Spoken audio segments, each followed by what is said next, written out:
Blessed are you, Yahweh, our King, King of the universe, who sanctified us through Yeshua and has commanded us to engross ourselves in the study of Torah. Thank you for planting everlasting life in our midst. May you bless us with wisdom, guidance, and attentive ears to hear the words of the Torah, especially when it comes to the subject of farming, agriculture, agroeconomy, and how the Bible communicates to us this language, through the Hebrew language. So give us wisdom, Abba, B'Shem Yeshua, through the Ruach HaKodesh. Amen. So Shabbat Shalom. Medyo salamat sa Diyos sa weather ngayon. Maganda yung weather. So ang topic natin ay bihira lang ito, no? Kasi in the process pa ito ng compilation. Pero this is a very basic and very interesting subject, no? Para malaman natin kung ano talaga ang sinasabi ng Biblia. Practical ba siya? Applicable? So, katulad ng words na debarim, no? Can you say debarim? Debarim. Debarim means the words. It also means reality. Because the Word of God is reality. Realidad. Ibig sabihin, katotohanan. Kung ano yung sinabi ng salita ng Diyos, yun na po yung message niya. Yun na po yung how God communicates to us. So more particularly today, we will focus on farming. Farming in the Bible. Sa Tagalog, pagsasaka, pagtatanim, pagbubukid, or pagbubungkal ng lupa, gano'n, no? Sa Bisaya, tayo na mag-translate. Wala tayo sa Visayas ngayon. Although may mga nanood taga-Visayas. So this is taken from a book called Farming in the Bible. Very rare. Napaka-rare lang itong mga libro na ito eh. But of course, as a teacher, I have to explore every areas, no, sa Torah. I will start with this verse in Ecclesiastes 11:6.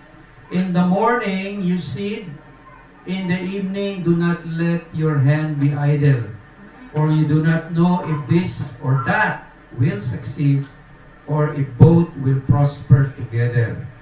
Sa ibang translation, be sure to stay busy and plant a variety of crops, for you never know which will grow. Perhaps they will all will. Sa Tagalog, sa umaga, ihahasik mo ang iyong binhi, hindi ka tumitigil sa paggawa hanggang gabi, pagkat di mo tiyak kung alin ang magbibigay sa iyo ng tagumpay. O kaya'y umaasa kang lahat ay iyong pagiginabangan.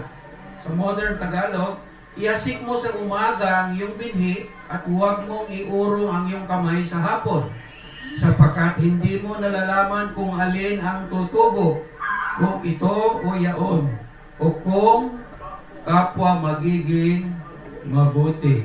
Bisayain natin. Diha sa kabuntagon, ipugas ang imong binhi, o diha sa kagabihon, ayaw pungni ang imong kamot, kay ikaw wala na hibalo, hain ang mulambo. Kinibao ka na. O kung sila ba mahimong managsama ang halay. King James Version na Cebuano to. Ito yung modern Bisaya. Sa buntag, ipugas ang imong binhi, o sa gabi ayaw pagpungi ang imong kamot, kay ikaw wala masayod kung hain ang muuswag. Kinibao ka na. Kung magsama ba sila nga durwa nga maayo. So, sabi dito, sa umaga daw, magtatanim ka, hanggang gabi, maging busy ka daw. Hindi ibig sabihin, meron ba nagtatanim sa gabi? Hapon, no?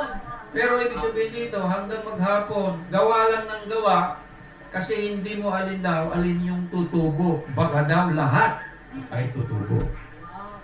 Oh? So ibig sabihin, huwag maging huwag tamad. Ibig sabihin, gawa, be busy, get busy, no? Sa more particularly sa pagtatanim nga po, mag-ahasik ng binhi. Kasi kung may tatanim, may aanihin. Sabi nga, kung may tiyaga, may nilaga. Ano, lalo na ngayon, bagyo, nasa lanta yung mga tanim sa Baguio. Alam niyo sa Baguio? Strawberry farm. Ulubog po sila. Marami din pong manok. Nalubog. Mga manok, no? Medyo kayo kumain ng manok. Baka yan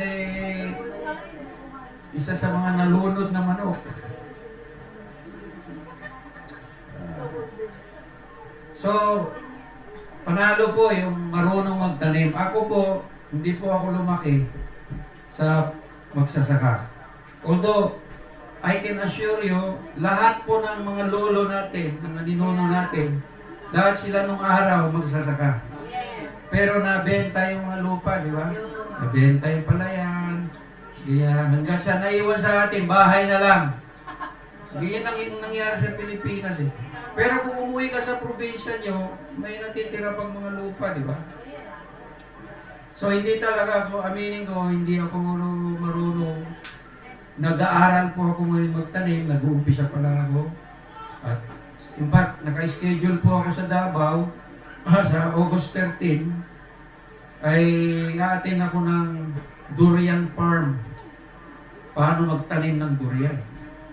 Kasi yun po yung project natin doon. So, most of the Old Testament laws about agriculture are found in the 5 books of the Torah.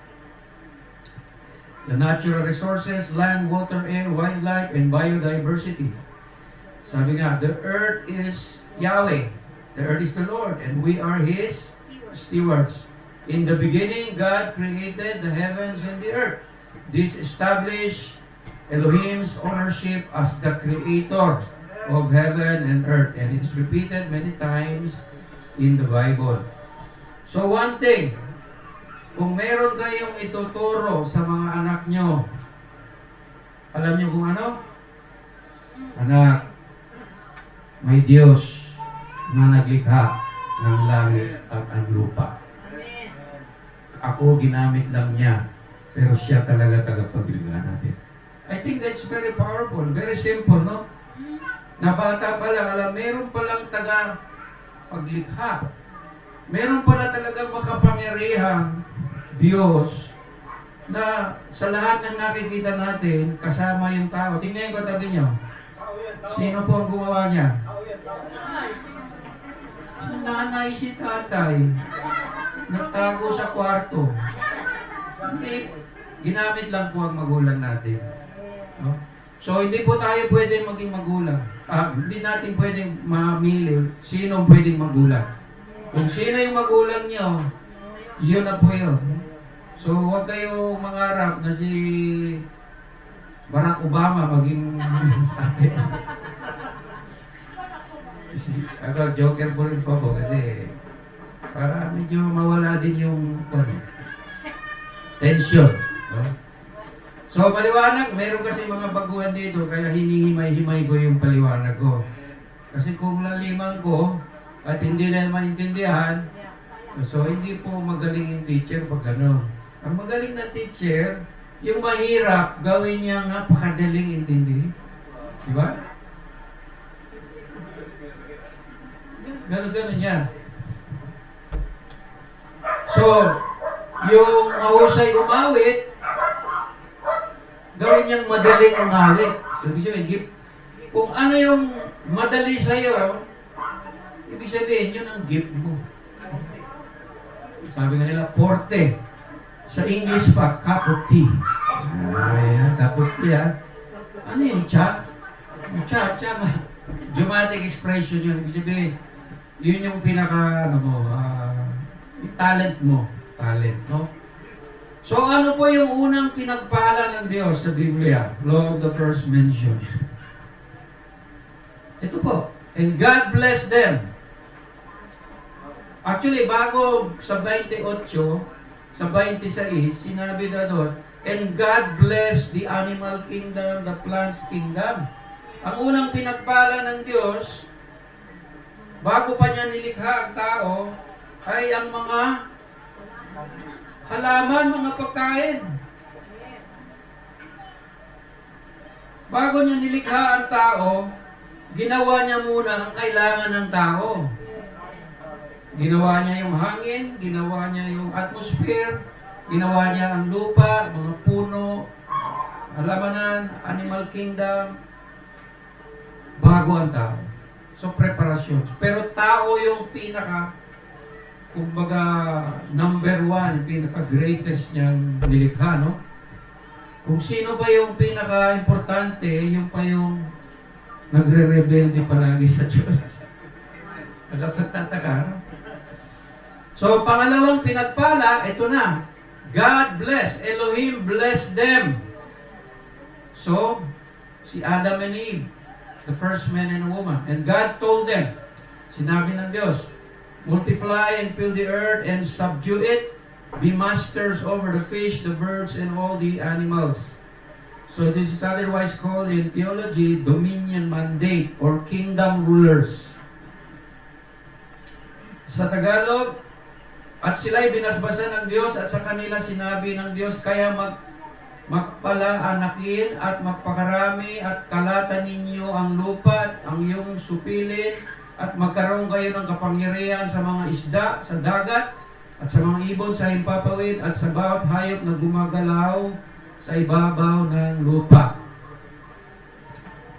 Sa 29, sinabi ng Diyos, narito, ibinigay ko sa inyo ang bawat pananim na nagkakabinhi na nasa ibabaw ng balat ng lupa at ang bawat punong kahoy na may bunga ng punong kahoy na nagkakabinhi sa inyo magiging pagkain. So, sabi ni Elohim, punuin niyo ang mundo. Bago pa ito, nagkasala ang tao. Ibig sabihin, hindi lang basta punuin, magparami, kundi bago kasi ito, nangyari sa dito, sinabi ng Diyos, at ang tao nilikha niya sa pamagitan ng kanyang wangis at larawan.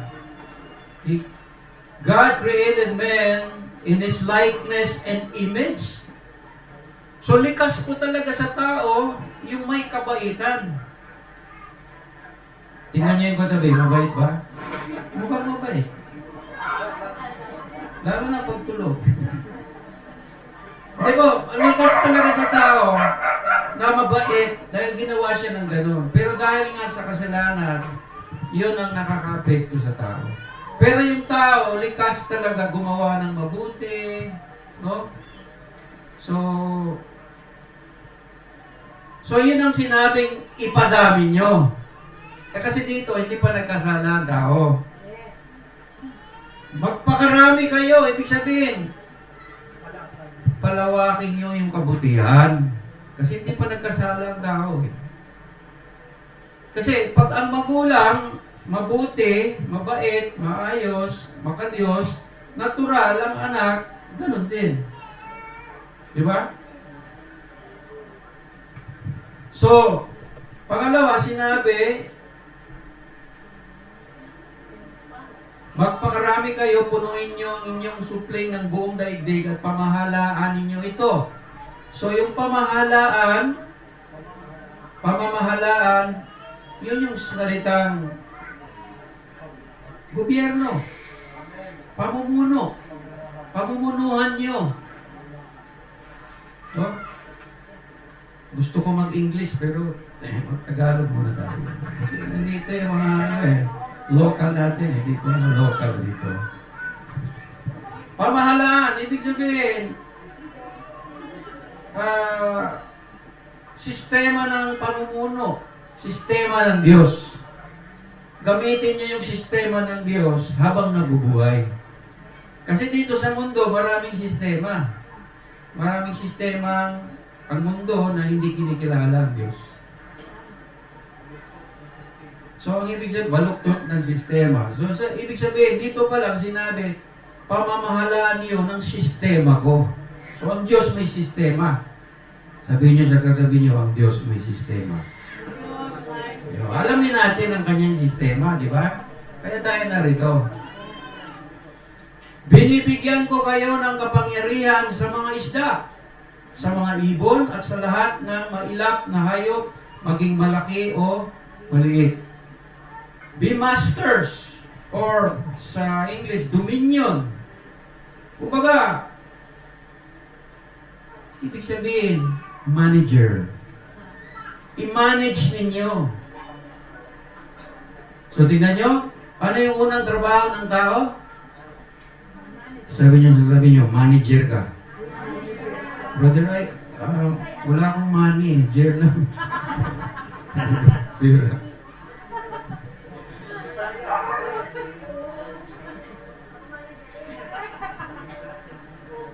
Okay.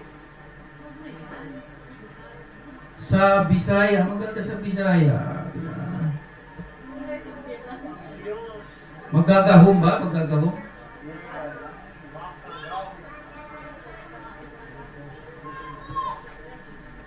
Sabi rito, lahat daw na may tanim, na may binhi, ay pagkain ninyo. Meron bang tanim na walang binhi? Meron po, yung mga seedless. So, hindi yun ang dinudukoy. Kasi yung seedless, mga niretoke na ng mga scientists yan. Ang sinasabi rito, lahat daw ng may binhi. Kaya ako, sinubukan ko, kumain ng rambutan. Di ba? Kinain ko yung binhi ng rambutan. Sabi ko, sayang naman to eh. Kinain ko, para siyang tsokolate. Pero, di ba? So, lahat daw ng sustansya ay nandun sa binhi. Di ba? Kaya ano yung pinaka... Halimbawa, sino kumakain ng puso ng saging? So, pag kumain ka ng puso ng saging, para ka kumain ng isang buwig. Di ba? Yung isang puso, ako nauubos ko yung isang puso eh. So, para ka kumain ng isang buwig, ang katumbas noon, isang buwig. At iyon daw ay nakakataba ng puso. Ay, storya na. Okay. Sa Bisaya, ang Diyos maingot, tanawa, mihatag kaninyo matag herbal nga nagdadala og binhi. Nga kanin iniyo kini mahimong pagkaon. So, doon po sa Davao, magtatanim po kami ng yung mais, no? Si Sister Gloria, no? Marunong magtanim naman. Yung mga mais pala, may iba palang variety yan na mayroong sigi-sigi. Yung sigi-sigi, pag tinanim mo yung sigi-sigi variety, ibig sabihin, yung bunga nun, pwede mo itanim ulit. Sigi-sigi, palaging pwede, paulit-ulit mo siyang itanim, walang problema. Yung ibang mga binhi, hanggang 2 lang henerasyon, 3. So, ang tunay, sabihin, ang tinutukoy dito, ang tawag nito sa, I think, they call this heirloom seeds. Heirloom. Natural seedlings. Yan. So, yun talaga ang pinapakain ng Diyos. So, tingnan nyo, magaling ang Diyos. Sa bawat prutas na kainin mo, maraming bini, di ba? Halimbawa, yung mangga, isa lang bini, pero may mga prutas, marami siyang bini, di ba? Sabi sabihin, hindi talaga magugutom ang tao kung talagang marunong lang siya magtanim. Genesis chapter 2, verse 8, And Yahweh Elohim planted a garden in Eden in the east, and there he put the man he had created. So, sino po yung unang nag-garden? Sino nag-plant? Sino ang gardener? Si Elohim. Ang unang nag-garden, nag-isip ng garden, ay walang iba kundi ang Diyos. Siya pala ang gumawa ng garden. At tinawag niya ito Garden of Eden. Ano ba ibig sabihin ng Eden? Cheese ba to? Ha? Eden means a place of delight, a place of pleasure. Kaligayahan sa presensya ng Diyos. Nakita niyo na ang katotohanan? Liligaya lang ang tao pag nasa presensya siya ng Diyos. Nasa presensya ba kayo ng Diyos? Di ba? Pag Sabat, naramdaman natin ang presensya ng Diyos. Malakas? Yan po ang tunay na buhay. Pag wala sa presensya ng Diyos, hindi yun ang tunay na buhay. Kasi akala ng tao, boring yung maglingkod sa Diyos. Nung araw ako teenager, akala ko, baka boring naman. Hindi ako nagsisimba nung araw, wala akong Diyos nung araw. 23 na po ako nung ako po nakakilala sa Diyos. Pero hindi pala, kung maintindihan pala ng tao ngayon, nagbasa siya ng Torah, hindi boring po ang presensya ng Diyos. In fact, yun po yung kanyang tunay na environment. Yun yung tunay niyang, ano ba environment sa Tagalog? Kapaligiran, yun yung atmosphere na natural. Normal pala yung praise the Lord. Normal po yan. Hindi po, sa iba yan, parang hindi normal, no? Normal po yan. Napakabuti ng Diyos. Sa Bisaya pa, dalay ko ng Diyos. Normal po yan ang normal pang na tao. Yung hindi normal na tao, alam nyo na. Wala sa Diyos, hindi nagpre-pray sa Diyos, wala kang marinig sa bibig niya tungkol sa Diyos, sa harap ng Diyos, hindi po normal yun. Kaya pag-pray nyo po yung mga abnormal. Pag-pray nyo po sila sa bahay, no? Ito, bigyan kayo sikreto. Yung asawa nyo, hindi naglilingkod sa Diyos.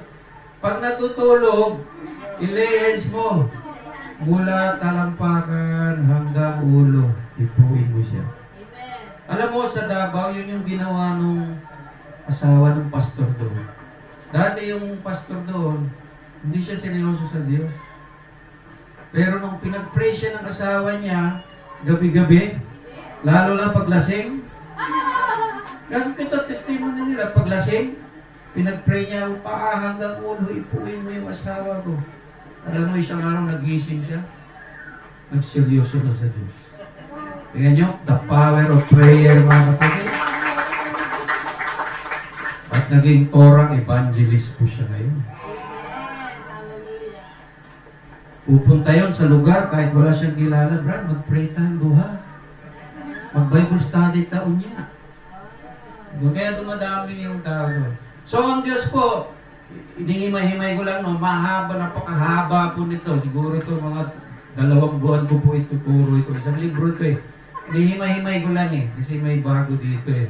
So, Eden means kaligayahan sa presensya ng Diyos. At sabi niyo, sa ilang, sa nilagyan niya ang tao doon. Nilagay niya. So, actually, yung God, in fairness, yung kaibigan natin sa God's Culture, si Tim Swab, sabi niya, yung Garden of Eden ay nasa Pilipinas. So, baka nasa Kalawis. Pero bumaha yung Kalawis eh, kaya wala rito. Hindi po, somewhere here. It's very interesting to hear his teachings about the Garden of Eden, which many Filipinos found it very interesting. No?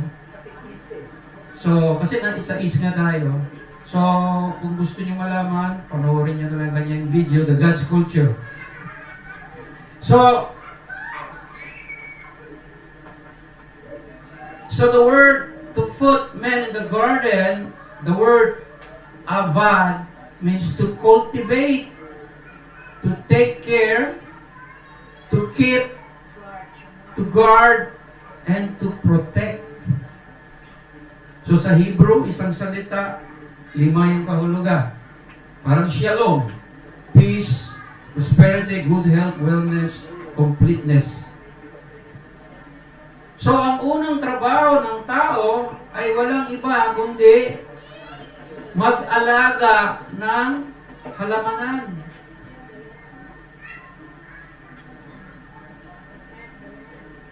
Binata pa si Adam dito. Kung basahin niyo yung kwento, taas ang kamay mga binata. Binata pa si Adam dito. Sabi niya, huwag ka muna mag-asawa, hindi ka pa marunong mag-alaga ng garden, hindi ka pa marunong magtanim, hindi ka pa marunong mag-protect, hindi ka pa marunong mag-take care. Mag-practice ka muna dyan. Yan yun. Maging responsable ka muna dyan. Para may ipapakain ka sa asawa mo. Nung nakita ng Diyos, ang tao ay marunong nang magtanim, mag-alaga, at siya ay good steward, magaling na tagapag-alaga, sinabi niya, hindi mabuting nag-iisa ka. Ha? So, ang Diyos po ang nakakita, sabi niya, may plano ako sa iyo. Diba? Bibigyan kita ng katuwang.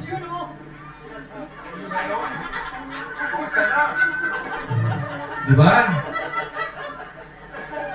So, kasi, pag bigyan na kita ng katuwang, siya na yung alagain mo, siya na yung protektahin mo, siya na yung i-cultivate mo. It makes sense, di ba? Oh, yeah.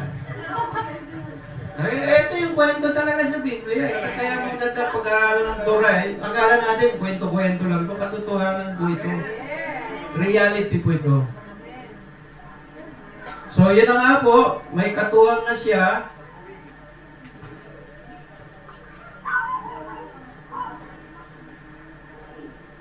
Yan.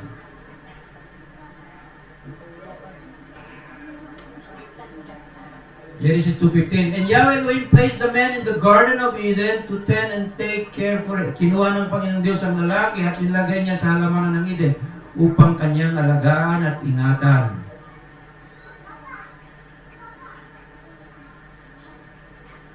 Kung sundan natin to kasi nakapokus tayo sa farming, kung tutusin, marami itong mga karugtong na bersikulo. Sinabi ng Diyos, marami pong tanim dyan, eat all you can, 99 pesos lang. Only rice. Eat all you can. Yes. Only veggie. Only veggie, only prutas.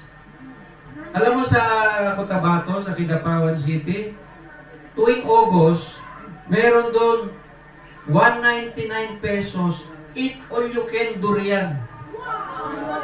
Pag pumasok ka ron, ay maabutan nyo yun. So si Florence, hindi lugi doon. So, kainin nyo lahat. Di ba? So, ibig sabihin, nung unang panahon, libre lahat. Pero ngayon, hindi na, no? Nagkasala na kasi ang tao. At inutusan ng Diyos ang tao, ang lalaki. Ang lalaki mo na inutusan niya, wala pa yung babae, inutusan niya, huwag niyong kainin yung pinagbawal na bunga. Yung nag-iisang bawal, sabi ron, lahat ito kainin niyo, pero merong isa hindi niyo pwedeng kainin. Yung may bunga ng mabuti at masaba, pinaghalo. So yun po ang instruction, yun po yung commandment ng Diyos. Eh, ang istorya, kung ano pa yung pinagbawal ng Diyos, siya pa yung kinain. Sino po yung kumain?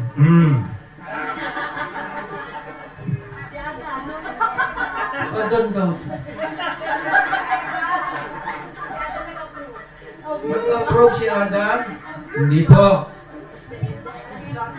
Hindi, kasi, alam mo, pag nag-aaral ka ng Dura, maging matalino ka. Ang babae, nadala sa bola ni Satanas. Madali bang mabola ang babae? Depende. Ibig sabihin po, hindi po, kasi matindi yung temptation eh. Ano ba yung temptation sa babae? Sabi niya, nung nakita niya yung punong pinagbawal, parang talang hitik na hitik sa bunga. Para bang hinog na hinog. Para bang ang sarap pitasin. Ibig sabihin, huwag kang madala sa tingin. Di ba? Dapat pakinggan mo ang utos ng Diyos. Huwag kang madala sa tingin. Tayo mga lalaki, ganyan din tayo. Mahina yung ating mata. So, huwag madala sa tingin. So, ano po yung temptation na mabigat doon sa babae? Hindi po yung pagkain. Pangalawa na yung pagkain. Maging katulad ka ng Diyos. Magiging Diyos ka. Ganun po ba? Kumagat na siya, no? Kaya ayaw ng Diyos ipakain sa inyo yan kasi alam niya, pag kinain niyo yan, mabubuksan ang iyong mga mata. Magiging katulad ka ng Diyos. Yun po ang matinding tukso na maraming tao ngayon, binibenta nila yung kanilang kaluluwa para lang sila ay sambahin. Alam niyo kung sino yung mga yan? Artista. Idolatry. Kaya ang tawag sa nila idols. Diba? The Filipino idols. Tawag ng tanggalan. Puro mga, ibig sabihin, alam mo, I came to realize, tama po yung sinasabi na, man is not designed to receive glory. The only thing that is to receive glory is Yahweh Elohim. Hindi po dinisign ng Diyos na ang tao tatanggap ng papuri. Oh, glory to me. Glory to me. Hindi, di ba, minsan pag pinupuri tayo, masarap pakinggan, di ba? Pero hindi po design yun ng Panginoon. Ang design niya talaga, dalayo ng Diyos. Salamat sa Diyos. Pag meron ka bang mabuti nakita at na-bless ka, design niya po yan. Glory to Him. Hindi yun, siguro ang galing-galing ko, no? Iyan yung delikado, no? Pag pinuri ka, kung meron ka bang abilidad o talento, dahil po sa kabutihan ng Diyos yan. So, Kanya po ang glory niyan. Yun po ang sikreto niyan.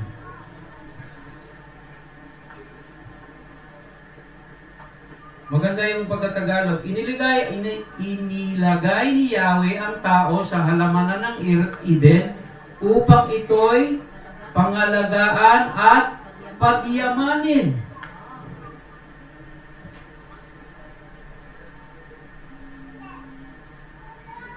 Sabi rito, this is also a mandate for humans to not only manage but also to develop natural resources.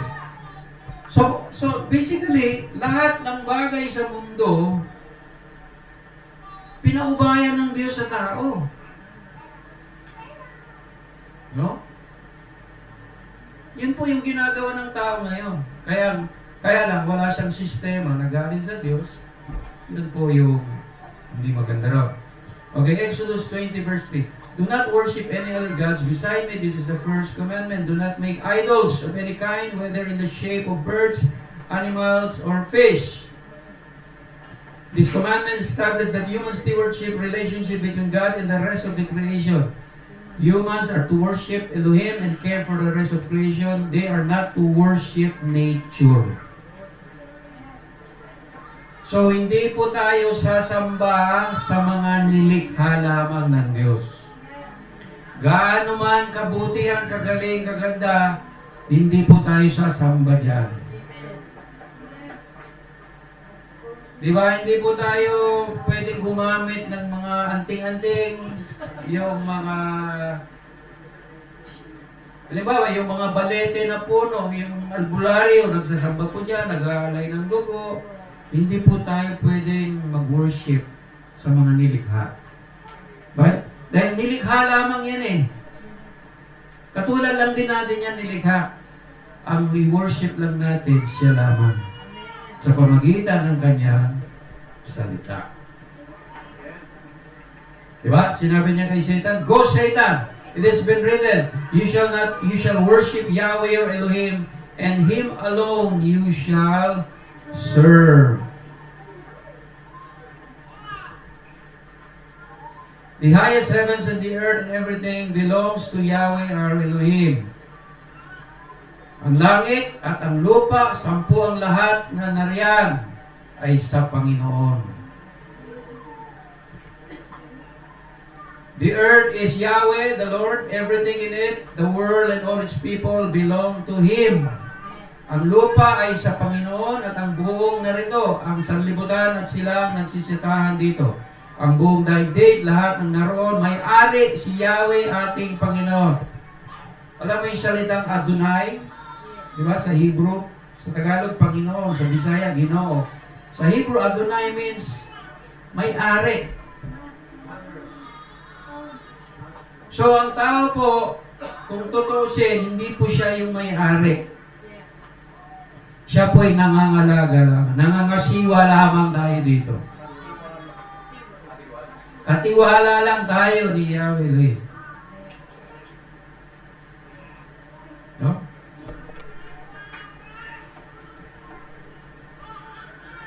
Psalms 115 verse 16.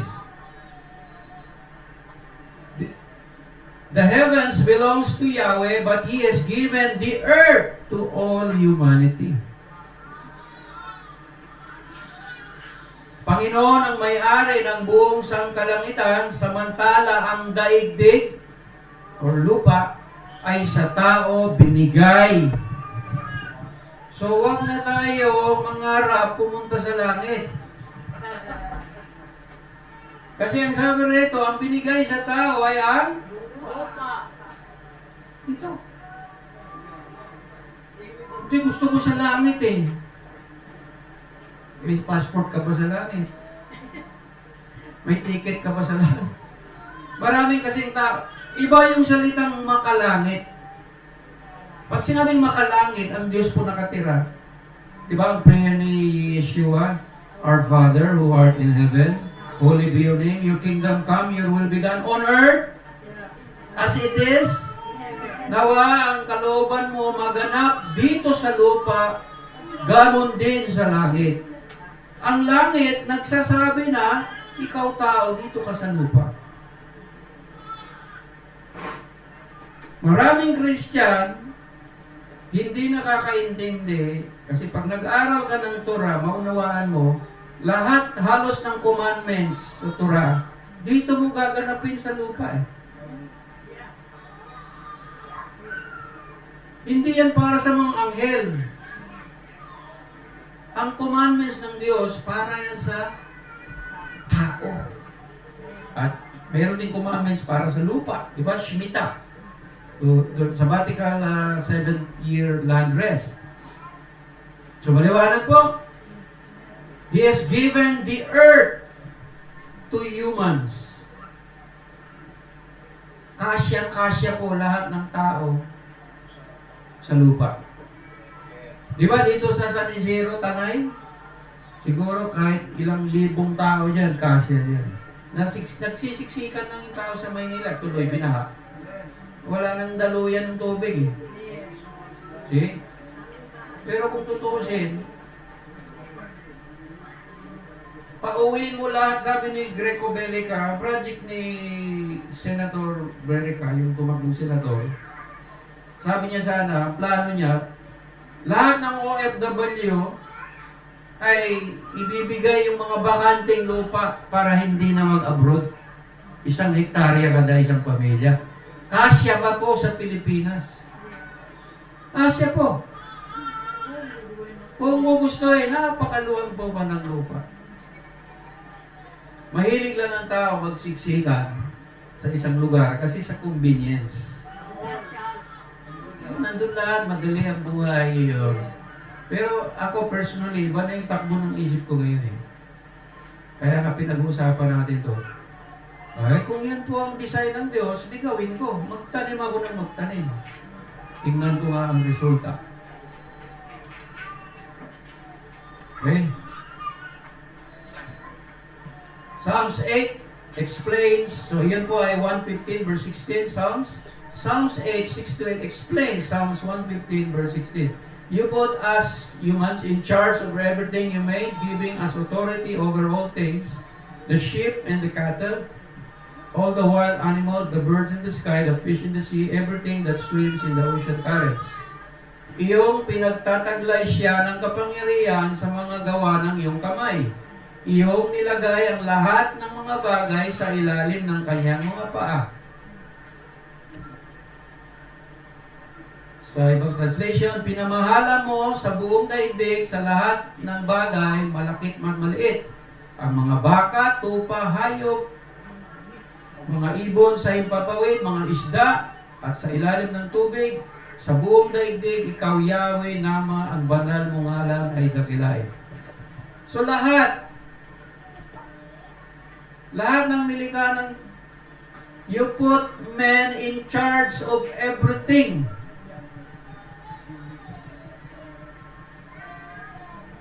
Lahat daw na nandito sa lupa, pinagkatiwala ng Diyos sa tao. Ibig sabihin, i-manage mo ng mabuti ito.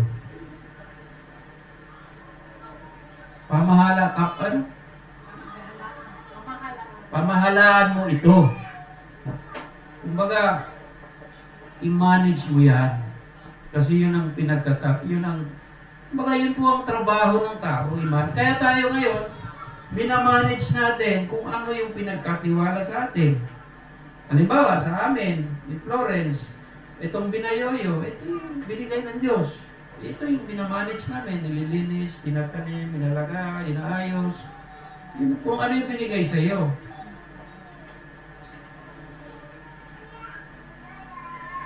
Pero ako, sumasangayon ako sa panukala ni Greco Belica na 1 hektarya kada isang pamilya. Ang laki naman. Sakto lang po yan. Kasi, magkakaanak ka eh. Pag anak mo, mag-aasawa din yan. Diyan din, didikit sa'yo yan. Hanggang sa apo na yan, ganyan ang mindset, no?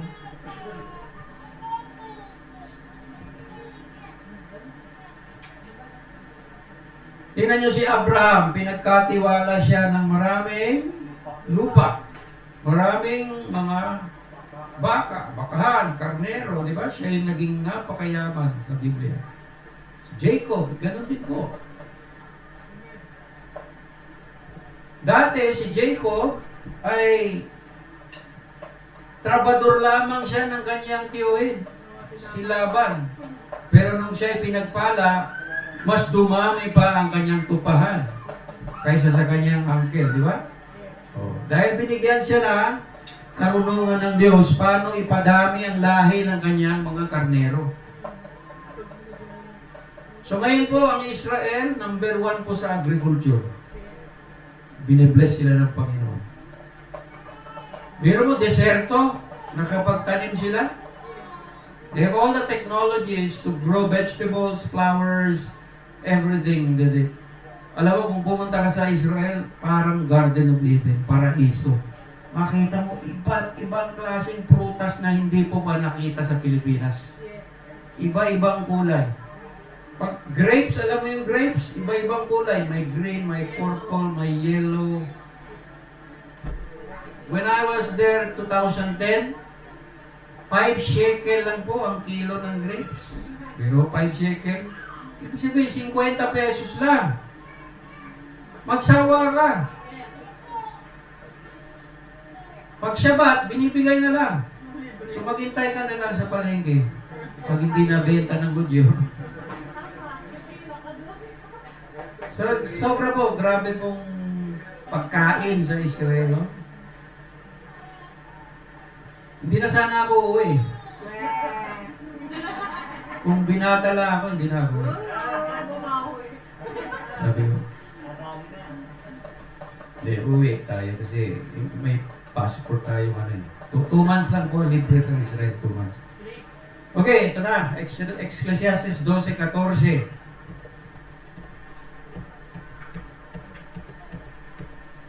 God will judge us for everything we do, including every secret thing, whether good or bad.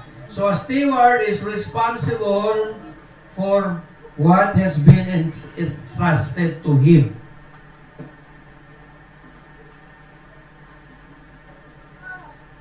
So Jeremiah chapter 12, verse 10 to 11, sinabi ng Diyos,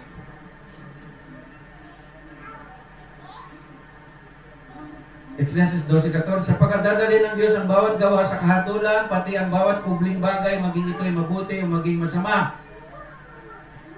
Lahat ng gagawin natin, hayag man uli, mabuti o masama, isusulit natin sa Diyos.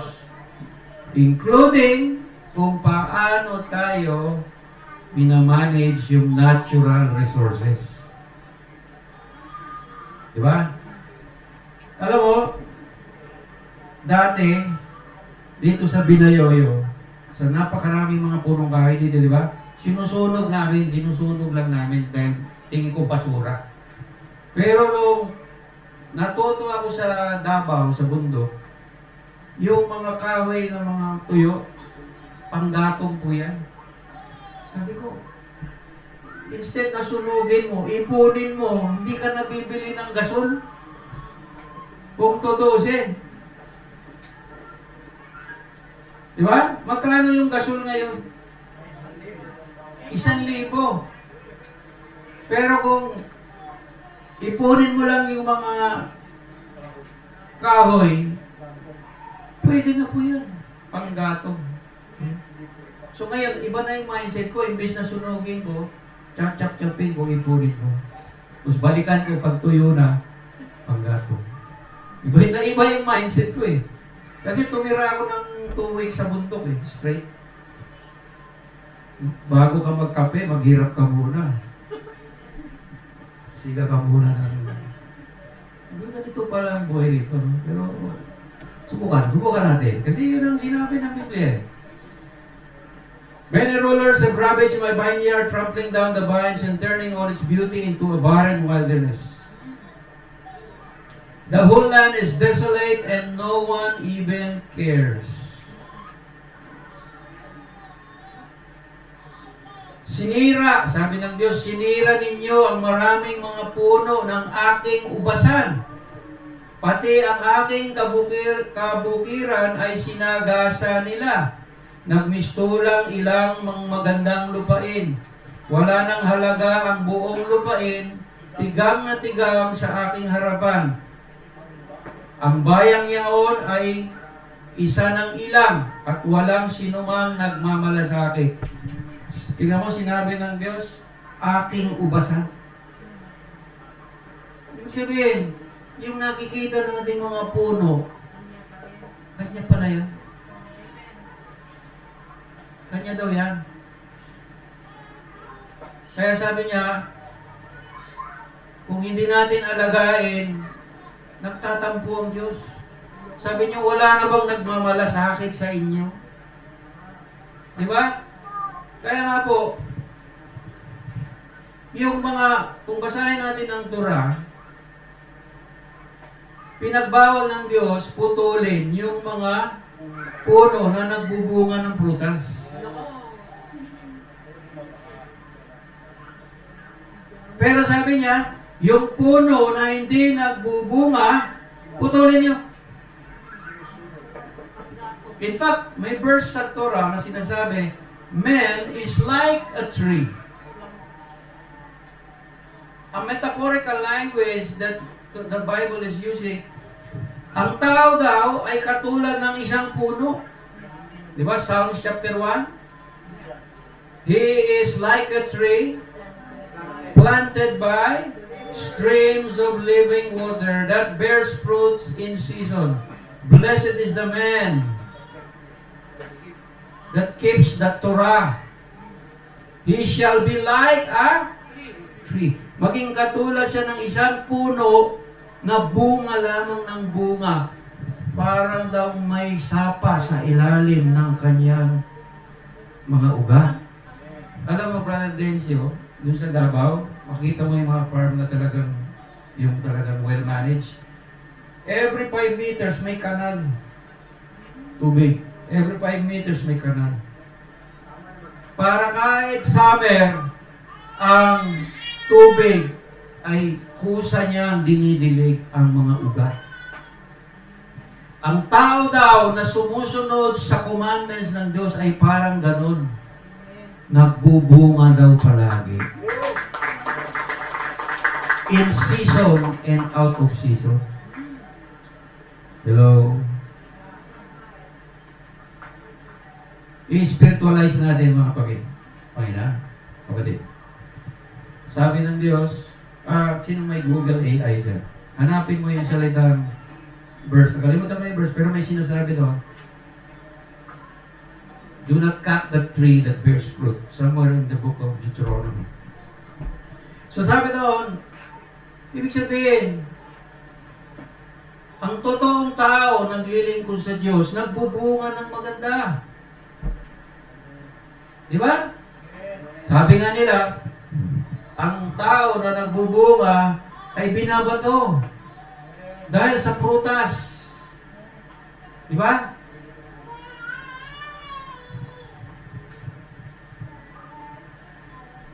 Ang tao, pag niyaya mo sa Shabbat, sasama ba sa'yo? Sasama. Pag nablibless sa'yo. Pag hindi nablibless sa'yo. Sasama? Hindi nasama.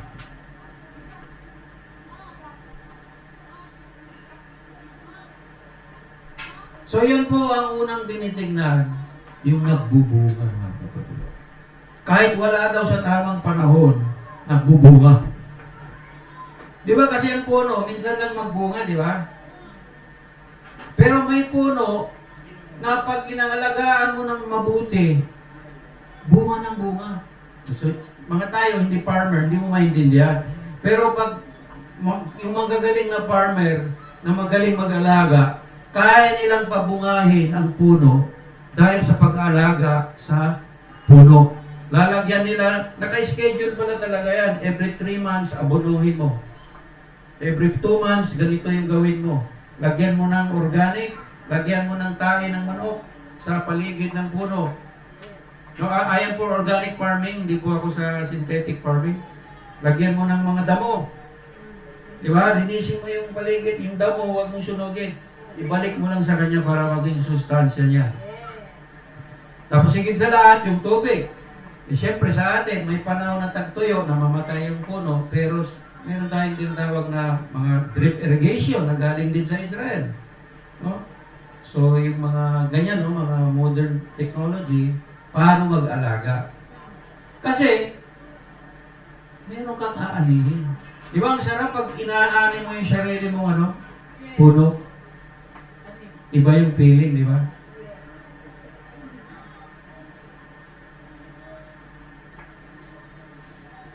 Ano ba yung kanta ng asin, May mga puno pa ba silang aakyatin? May mga ilog pa kayang nalamin? Pero ano yung ginawa ng tao mga kapatid? Okay, kung mag-travel ka sa Luzon, Northern Luzon, makita mo yung bundok, kalbo na. Bakit kalbo na?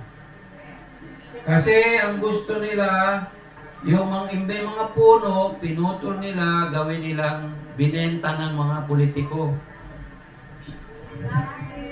Mga loggers. Di ba? Eh, wala nang loggers. Vloggers na daw meron ngayon, mga vloggers.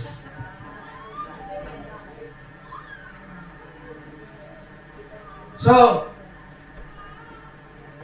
sasabi ng Diyos, ang aking ubasan, ang aking kabukiran. Ano ba yung salitang aking? Akin yan eh. So, dapat isipin mo ang Diyos, sa Kanya pala yan, dapat alagaan mo.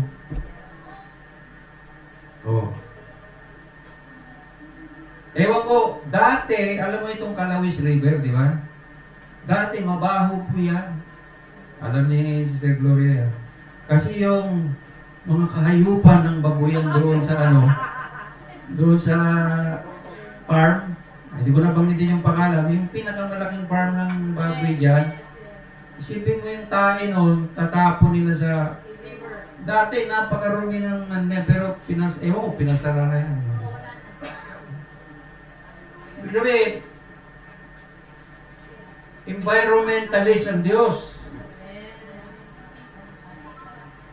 Tandaan nyo po, kung basahin natin ang Garden of Eden, ang sabi ron, naglalakad ang Diyos sa garden. Bumibisita sa tao.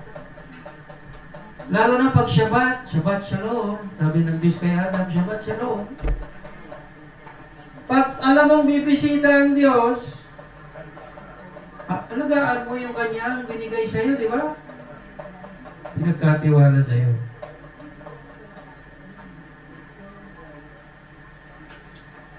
Ito yung topic natin ngayon. Wala nang nagmamalasakit. Alam niya sa kanyang mga nilikha, no?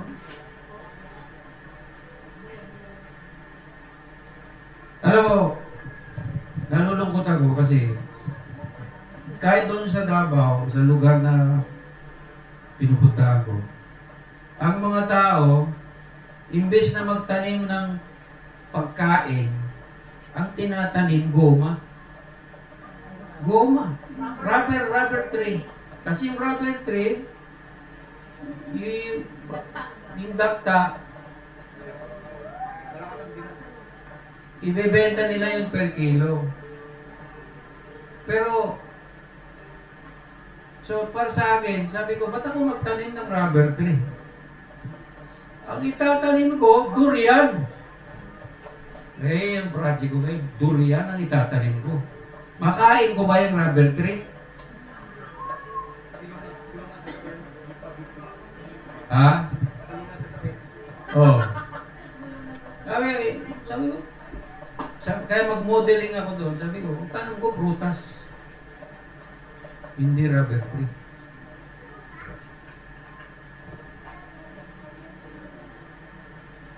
Jeremiah chapter 2 verse 7, I brought you into a garden land to eat its fruits and its goodness. But when you entered, you defiled my land and made my inheritance an abomination. Tingnan niyo po. Every time you read in the Torah about the land, ang lupang pinangako where you are to possess, you enter the land, the promised land, gustong tiyakin ng Diyos, i-manage nyo ng mabuti yan, otherwise, madudumihan yan, hindi ako lalakad yan. Sige nyo? Hindi lalakad ang Diyos sa hindi daw banal na lupa. Ang Israel, dapat, tuwing 7 taon, ipahinga niya ang lupa. Pag hindi niya ipahinga ang lupa, sabi ng Diyos, you are defiling my land.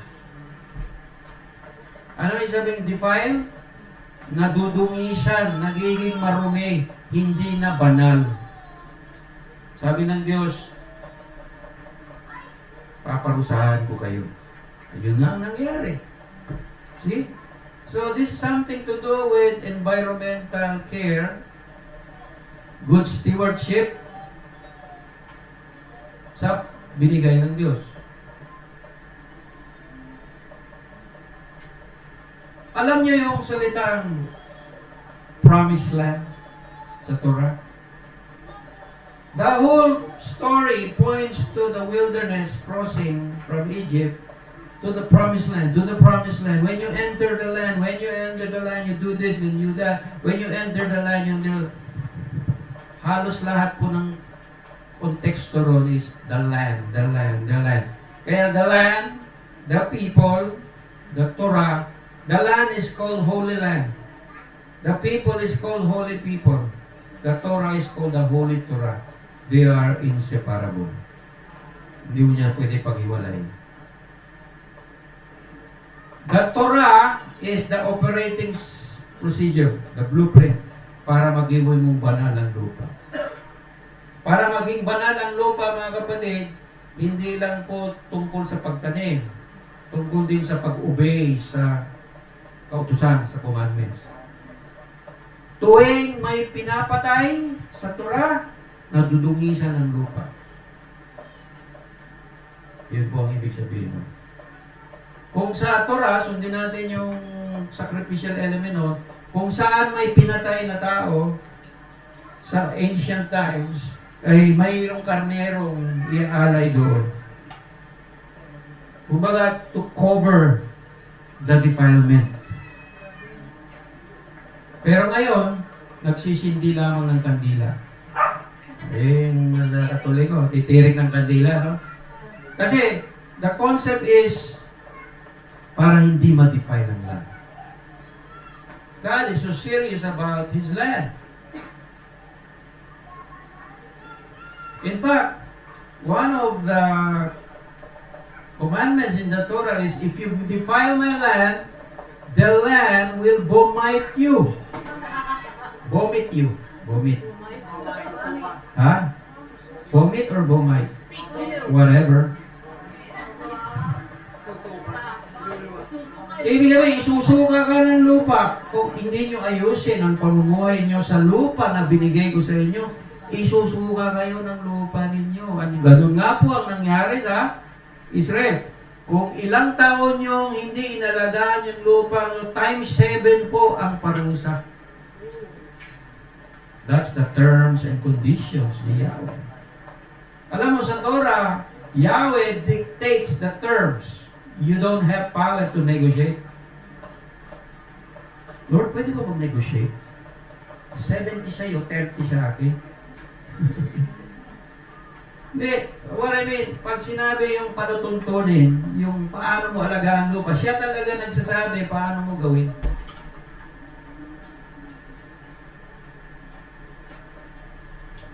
Alam mo, I realize, mga kapatid, sa farmer pala, maintindihan mo, mula sa pagtanim mo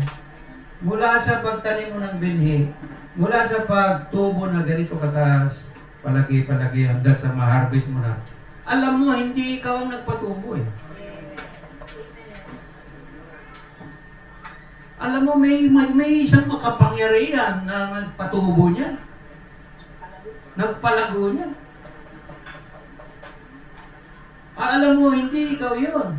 Nagtanim ka lang. Kaya ang ginawa ng Diyos, okay, since galing sa akin yung kapital, sa akin yung lupa, sa akin yung hamog, sa akin yung tubig, ikaw nagtanim, okay, ang hinihingi ko lang sa iyo, first fruits. Hinihingan Diyos, o ialay mo sa akin yung unang bunga, ha, para masiyahan naman ako. Ialay mo sa akin yung 10% ng iyong harvest, ha, para maparangalan naman ako. Sa akin yung tubig, sa akin yung lupa, sa akin yung bini, ikaw lang nag-alaga. Sa spiritual naman, sabi ni 1 Corinthians chapter 3, ako si Pablo nagtanim, si Apollo nagdilig, ang nagpatubo ang Diyos. Ibig sabihin, Bible study mo, Alvin, pinalo up ni Marvin, nag-harvest, ang Panginoon po ang nagpalago. Palabaran natin sila. Ginamit lang sila. Ibig sabihin, mga instrumento po sila, kaming lahat. Pero may talagang plano niyan, ang Diyos. No? So lalo na yung mga taga-Tumana, no, na baguhan dito, na hindi po kami nangihikayat dito para dumami, hindi po. Naniniwala po kami, kumilos ang Diyos sa buhay niyo. Kaya kayo narito. So dahil nandito na kayo, dilig-diligan namin kayo. Paano? Bigyan ng fertilizer. Bigyan ng fertilizer. Ibig sabihin, Sinabi kay Pedro, mahal mo ba ako, Pedro? Pakainin mo yung aking tupang malaki. Mahal mo ba ako talaga? Opo, alagaan mo yung mga karnerong maliit. Ibig sabihin, matanda at mga bata. Alagaan mo sila. So again, marami pong kwento sa Bible, mga parable of the seed and the sower, the parable of the vineyard, sabi nun, apart from me, you cannot bear fruit. I am the vine, you are the branches. I am the good shepherd. Ano tong mga illustration na to? High-tech ba to? Android 5.0 ba ito version, updated version? Dito. These are organic farming terminologies, mga kapatid. Agriculture. Ang sabi ng Ecclesiastes, alagaan mo yung mga tupa para meron kang mainom na gatas. Hindi ko maintindihan yan. Hindi pa naman ako nakainom ng gatas ng tupa. Pumunta ako sa Davao, nag-aral kami ng goat racing farming sa Mount Carmel. Brother Alvin, sa Mount Carmel, yung Baptist Bible School, no? Meron silang farm school. Doon, experience talaga ako maggatas. Mano-mano. Kaya, 1 litro. Pwede mong gawing chopon kung gusto mo. Direkta. Masyadong kasi yun, dapat yung manual. Yung Anglo-Nubian na goat, yung nailahi, 1 litro kada araw ang kanyang gatas.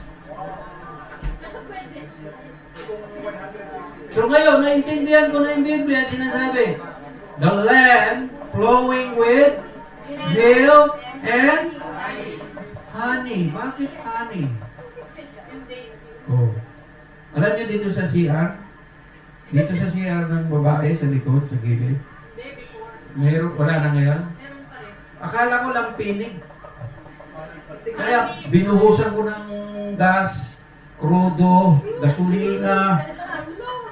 Hindi mawala-wala. Yung pala, stainless bee.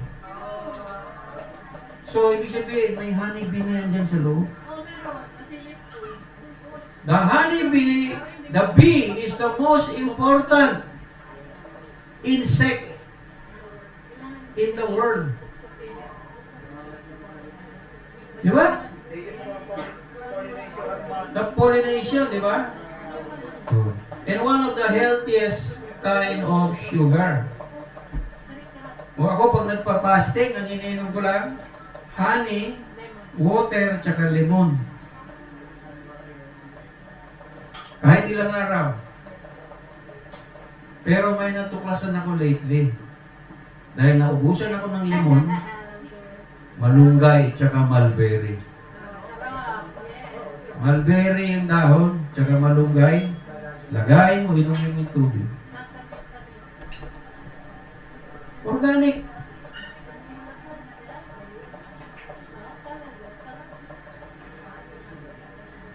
So, tingnan niyo po, ang context nito, farming in the Bible.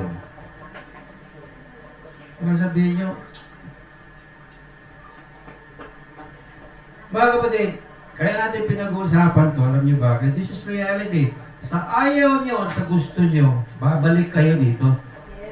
Kung ayaw niyo dito, babaksak kayo sa turah. Baka sabihin niyo, Brother Ay, perfect attendance naman ako dito. Perfect attendance, sa eskwelahan yun.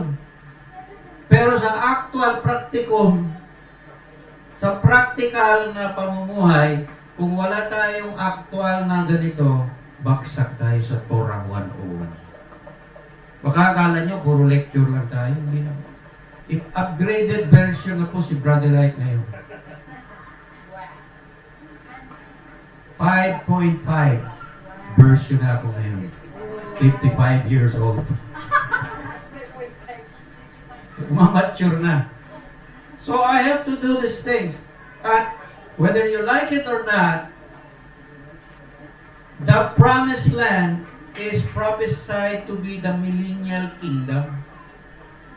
Sa Millennial Kingdom, babalik tayo sa ganitong uri ng pamumuhay. Kaya ngayon, praktisan nyo na. Matagal pa naman yan, brother. No, kung sabi mo matagal pa, ibig sabihin, take for granted ka lang. Yan din po, mga kapatid. Ako, dito ako nag-i-invest ngayon sa lupa, sa tanim. Di baling walang anin, basta darating din ang panahon, aani din yan. At tuloy-tuloy na yan pag nagbunga. Nagulat ako sa Davao, mga durian farmer, pag gold na lang. Pag sinabi mong gold, mayaman. Anong trabaho nyo, sir? Durian farmer. Gold na lang. Sorry, malaki mo ang kita kung business ang gusto mo. Sabi ko, nandiyan naman pala nagpapakahirap tayo sa Maynila. Mga kapatid, I'm talking from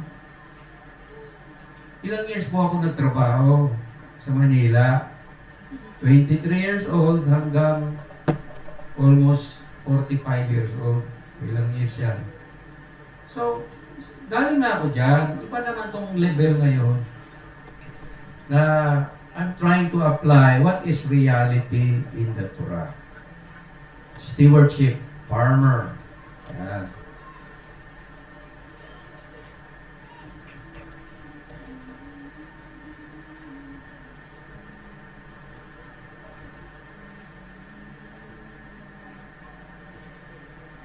Tingnan niyo yung mga Adventist. Alam niyo yung mga Adventist?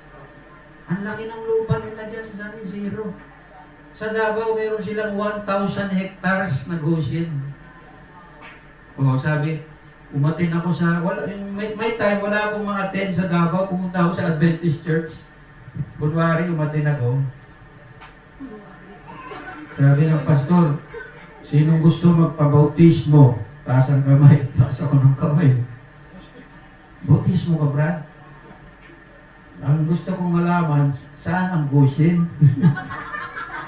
Para sabihin niya sa akin, kailangan magpabautismo ka. Sabi ko, Pastor, magpabautismo. Saan ba ang goshen? Pag member ka na ng Adventist, kasama ka na. Hindi, saan ang goshen? Magpabautismo, Pastor. Doon sa ganito, alam ko na. Alam ko na yung ganito. Ha? Musad. Matthew 5:5. God bless those. Blessed are the meek, for they shall inherit the earth. Mapapalad ang maamo sapagkat mamanahin nila ang lupa, hindi ang langit. Mapalad ang mga magpakumbaba sapagkat tatamuhin nila ang pinangako ng Diyos.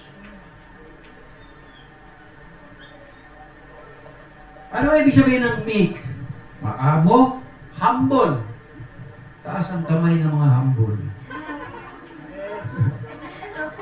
Lahat ng mga humble magsabi, Amen. Amen. Iyon.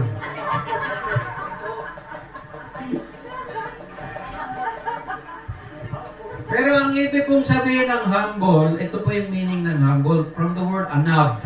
Sa Hebrew, anav. Di ba sa Day of Atonement, sinabi niya, you shall humble yourself before Yahweh.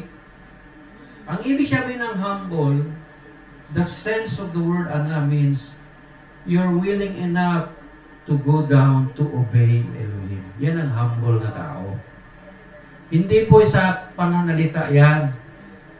Alam mo, si brother na yan, napakabay. Tingnan mo pa kung nanalita. Parang pare. Mga kapatid, magmahalan po tayong lahat. Sure na.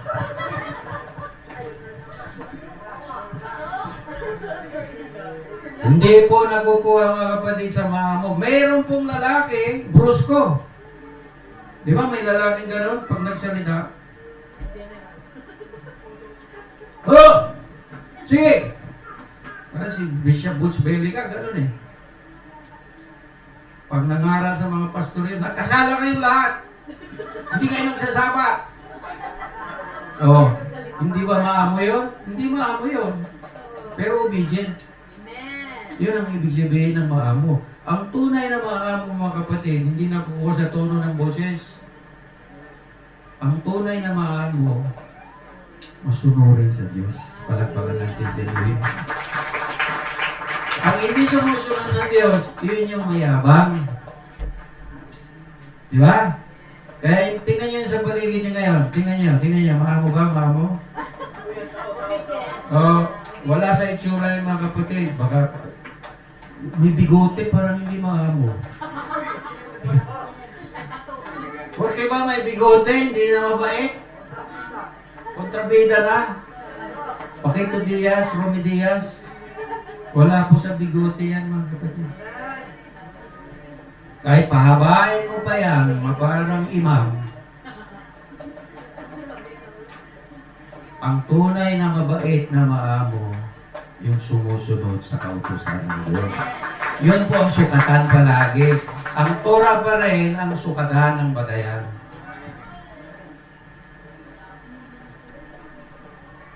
So maliwanag po, binigay niya ang lupa, ang earth, para sa tao, pamunuan niya, pamahalaan niya, alagaan niya. Bakit? Ito rin po ay ang kanyang inheritance. Alam mo, na-imagine ko na mga kapatid, sa millennial kingdom, pag nakapasok tayo, siguro, bibigyan ka ng Diyos ng 50 hektarya, pwede na siguro sa iyo, no? Brother Dencio, 50 hectares, kaya mo bang i-manage yan? Masyadong malaki. Ha? Puro babae yung anak mo. Di parang si Rebecca, nagbubuhat ng tubig sa kamelyo. Mga 20 na galon. Ay, laki ng muscle. Hindi, kasi po, kung basahin mo ang Torah, mga kapatid, mula sa saling lahi mo, pagpapalain ng Diyos. Pag sumunod ka sa Diyos, mga anak mo, anak ng mga anak mo, mga apo mo, lahat yan pagpalain ng Diyos.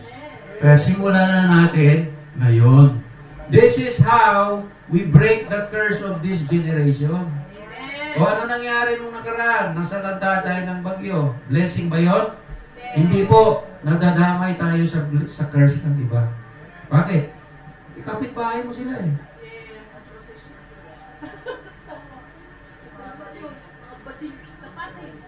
Kaya nagkaroon, di ba? Talking about maamo. Ano ba yung opposite ng maamo? The pride. Pride month. Ano ba yung month of June? Pride month ng mga LGBT. Nagmarcha sila sa Kogyo. Sa Kogyo. Nagmarcha sila sa Pasig, sa Quezon City. Mayroon na po silang simbahan sa Cubao. Huwag niyo nang puntahan yung simbahan. Di ngayon, nadadamay tayo sa curse. Kaya mga kapatid, sabi ni Apostol Pablo, kung ito lang, sa mundong ito lang yung pag-asa mo, ikaw na yung pinakakawawang tao. Kung tayo daw mga believer, kung dito ka lang daw umasa, kawawa daw kung dito ka lang umasa. Si Abraham, he was looking for a city whose maker and builder is God. What kind of a city was this? It was the Garden of Eden, upgraded into a city. Oh?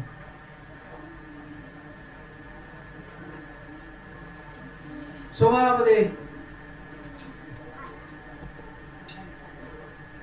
we shall be held accountable for what God has entrusted to us. Management, mga kapatid.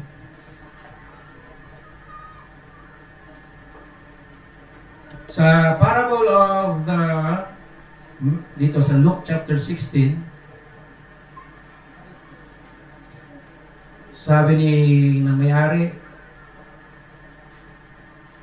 ano ito na nabalitaan ko tungkol sa iyo? Magbigay sulit ka ng pagiging katiwala sapagkat hindi ka na maaaring maging katiwala pa.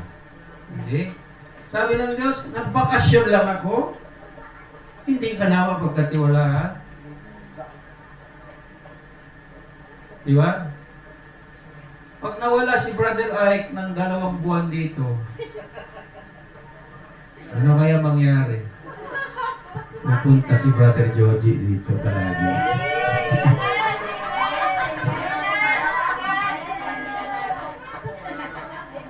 Kasi kailangan kayo alagaan ng salita ng Diyos. Kasi hindi pa kayo marunong magpakain sa sarili niyo. Pero ang tao marunong magbasa ng Biblia, makinig, pakainin mo sa sarili mo.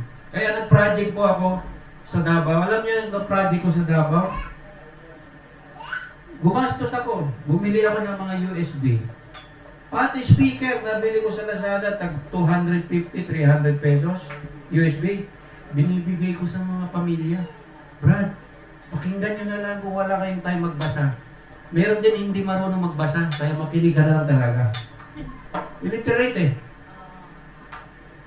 Alam mo, tuwing pupunta ako sa mga bahay nila, malayo pa lang, naririnig ko na yung Biblia. Natutuwa ako, sabi ko. Okay yung investment ko. Rabbi Ike, magsisimba na yung nanay ko, nagustuhan niya yung Biblia na binigay mo. No? Isusulit, sabi rito, isusulit mo sa akin ang buo mong pangangasiwa mo sa aking ari-arian, pagkat mula ngayon ay hindi na ikaw ang katiwala ko.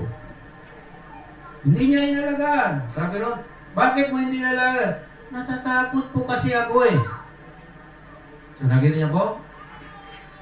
Natatakot siya. Bakit may takot? Alam mo, bakit tayo natatakot minsan? Kasi hindi mo alam ang gagawin. So, para mawala ang takot, pag-aralan mo yung mga bagay-bagay para hindi ka matakot. Natatakot po ako, baka mamatay yung aking mga alaga eh. Ang next project ko po ay manukan. Manok. Yung organic chicken. Natatakot po ako. Dahil merong isang manukan doon, namatay po lahat. So natatakot po ako. Bakit? Hindi pa ako marunong mag-alaga eh. So anong gagawin ko? Para hindi ako matakot.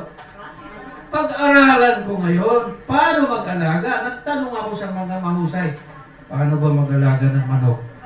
Pastor, bigyan, depende yan sa paligid mo. Kung ang paligid mo ay nagbabakuna yung manok, obligado magpabakuna din yung manok mo. Kasi kung may sakit doon, pupunta yun sa hangin. Di ba, may kapitbahay dito, maraming manok. O, kung mag-alaga kami ng manok dito, ibig sabihin, sasabihin ko ron, ano yung mga binibigay nyo dyan? Sa sipon, sa ganito, sa gano'n. Dapat yung manok mo dun, meron din. Para hindi ka matakot, mamatay lahat. In short mga kapatid, karunungan, wisdom. Para mawala ang takot mo, pag-aralan mo para hindi ka papalpak. Natatakot po ako magtanim eh, baka mamatay eh. Nakalitan nyo? Totoo, kasi hindi ka marunong eh. So anong gagawin mo? Pag-aralan mo, paano magtanim? Mag-seminar ka, magtanong ka sa mga agriculture, sa mga eksperensyado. Paano ba magtanim? O ganito lang ang pagtanim. O di hindi ka natakot, positive na yung ano mo.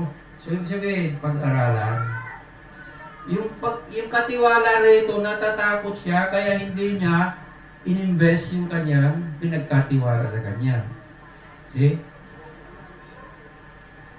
Sabi ng Diyos, isulit mo sa akin ang buo mong pangangasiwa mo sa aking ari-arian, pagkat mula ngayon, hindi na ikaw ang katiwala ko. Turn into the account of your management, for you no longer be manager. So, Brother White, gusto ko money. Ayaw mo maging jer. Gusto kasi natin pera agad eh. Alam mo, may kasabihan sa farming, if you can plant, you can print money. Ulitin ko ha, pag marunong ka daw magtanim, para ka nagpreprenta ng pera. Bakit? Mabibenta mo naman yan eh. Alam mo, malapit na ako pagpalain ng Panginoon.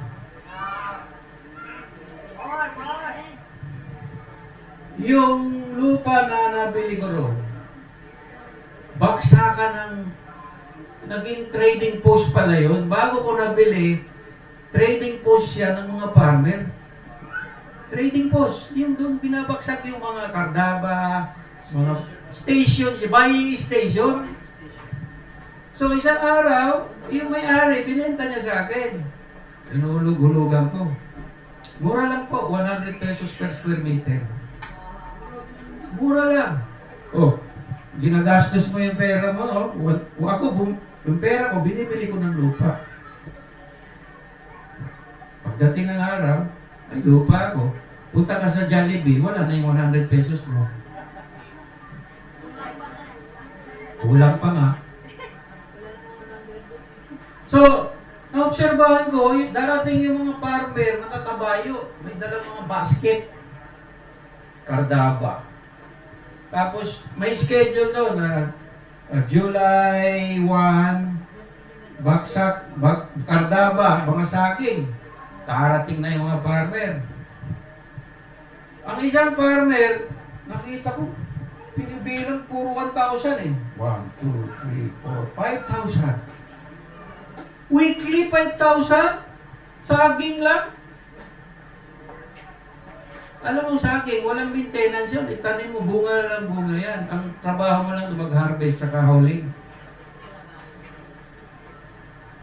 Sabi ko, pwede palang kumita na gano'n. Samantala dito, nagkakandara pa tayo na magtrabaho. Pwede naman pala.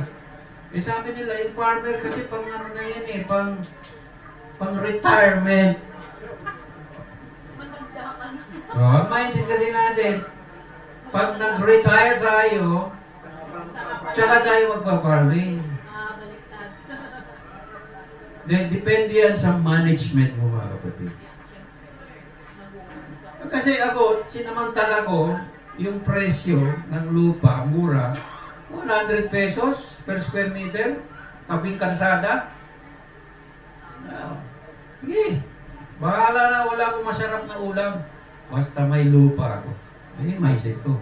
Ngayon, pakita ko sa inyo mamaya yung litrato. Nakagawa na po ngayon doon ng napakalaking garden na yun. So, imumodel namin sa barangay yun para ma-win namin sila sa Tura.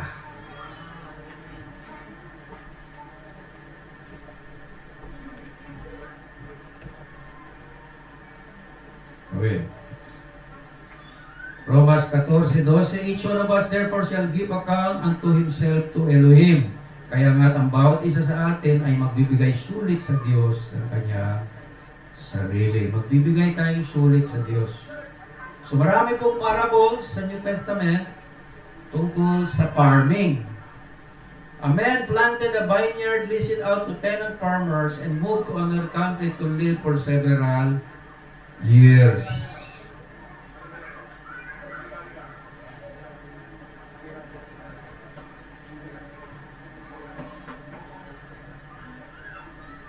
So mga kapatid, kung may lupa kayo, alam mo sa Taiwan, sa Thailand, meron silang ordinansa ginawa ng gobyerno. Ang sabi ng gobyerno, lahat ng mga buto na kinakain yung prutas, itanim nyo sa mga lupa kahit hindi lupa ninyo. Tingnan nyo, napakagaling ng kanilang gobyerno. Ibig sabihin, huwag nyo itapon, itanim nyo, ihasik nyo dyan sa mga bakanting lupa, tutubo rin yan na hindi mo mamalaya. Kaya ang Thailand ngayon, napakaraming pagkain. O ang mindset ng Pilipino eh. Mag-aral ako, pag nag-aaral ako, mag-abroad ako, pag nag-abroad ako, mag-asawa ako, pag matanda na ako, uwi na ako sa Pilipinas, mag-farming. Ano yung mindset? Alam niyo maganda ba yung nag-abroad? Maganda po, pero mag-iingat din po kayo. Marami pong nasisirang pamilya sa pag-abroad. Kung hindi po maingat. Kaya kung nag-abroad man, para sa akin, i-invest mo pa rin sa lupa farming. Yun ang the best sa suggestion, no? Kung may lupa naman kayo, magtanim kayo.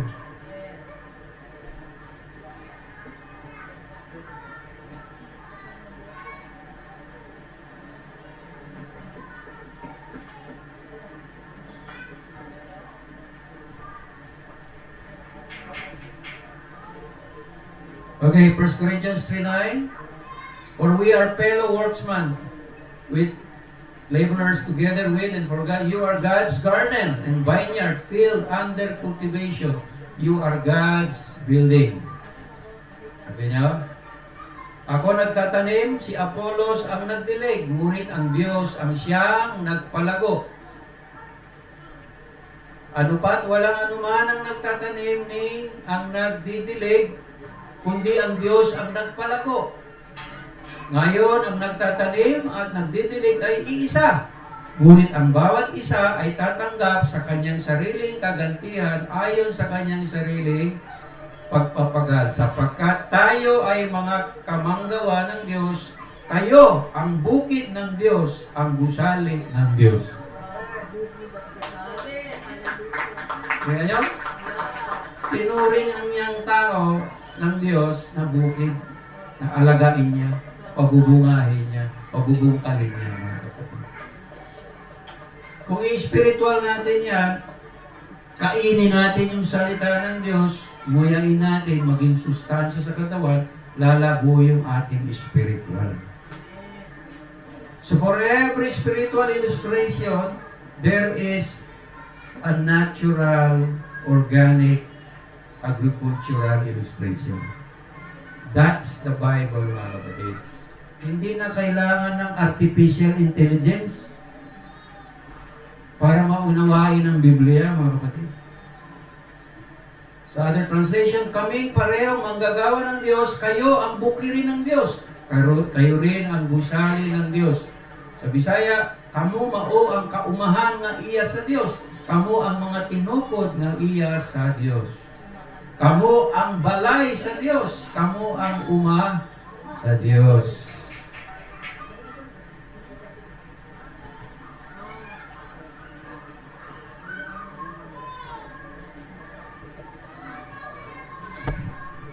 So, when you talk about this movement, mga kapatid, Acts chapter 3 verse 19, a time of restoration of all things must take place while Yeshua is in heaven. Nire-restore. Bakit natin pinag-usapan natin to? Bakit? This is part of the restoration, mga kapatid. Ang nire-restore ng Elohim, hindi lang po ang language, hindi lang po ang Torah, hindi lang po ang culture, pati po ang organic farming nire-restore ni Elohim. Kasama na po sa organic farming, yung tinatawag na natural medicine. Natural medicine. Diba? Let your food be your medicine. Let medicine be your food. That's right. So humahabol tayo, mga kapatid. Hulimat magaling, hahabol din. This is all part of the restoration. Hindi lang po festival ang nare-restore. Ang Sabbath, the Torah, the language, the culture. Every areas of life, including environment, including food, including farming, is being restored. Bakit? The land, the people, the language, the Torah, they are inseparable. Hindi mo sila pwedeng iwalay. Gusto ko Torah lang, ayaw ko yung magtanim. Hindi ka Torah keeper na totoo. Ano ka lang, Torah keeper na philosophical. Diba? Alam mo, yung salitang Torah keeper, hindi po basta-basta yan. Napakalaki pong responsibilidad yan. Kaya pag sinabing Torah keeper, hindi po yan para bang nagsasabat ka lang. Sabihin, pinapractice mo kung ano po yung nakasulat. Yun ang iyong kultura. Kingdom and culture, the culture of the kingdom, they are also inseparable. So, sabi dito, by Elohim reconcile everything to Himself. Everything has been created through Him, through Yeshua, and for Him He existed before everything else began. He holds all creation together. Biro mo? Alam mo, may scientific ano yan eh. Next time, I'll show it to you. Yung pinaka-DNA ng tao, ang DNA ng tao may code. Yod 10. Hey, Alphabet, Gimel, Dalet, Hey 5. Vav 6. Hey 5. Alam mo yung pinaka-code ng DNA ng tao is 26, which is the name of God. Na we cannot escape reality, mga kapatid. That's why ginusto ko mag-Torah pero bakit? I cannot escape reality. Matatakasan mo ba yung katotohanan? Kahit i-ignore mo, kahit medyo, ayaw ko yan eh. Pag-gising mo sa umaga, yun pa rin yan. Kaya mo, ano yung pinaka-practical lesson? Harapin na lang natin ang katotohanan. Face reality. Ano yung face reality? Pag nag-aaral ka ng Torah, you will know what reality is. Okay, summarize natin ha. Ano yung reality sa una pa man? Saan nilagay ng Diyos ang tao? Sa Eden. Ano ibig sabihin ng Eden? Lugar ng presensya ng Diyos. Reality number 1. Saan ka liligaya? Kung gusto mong lumigaya ang iyong buhay, sa presensya ng Diyos, mahanap mong tunay.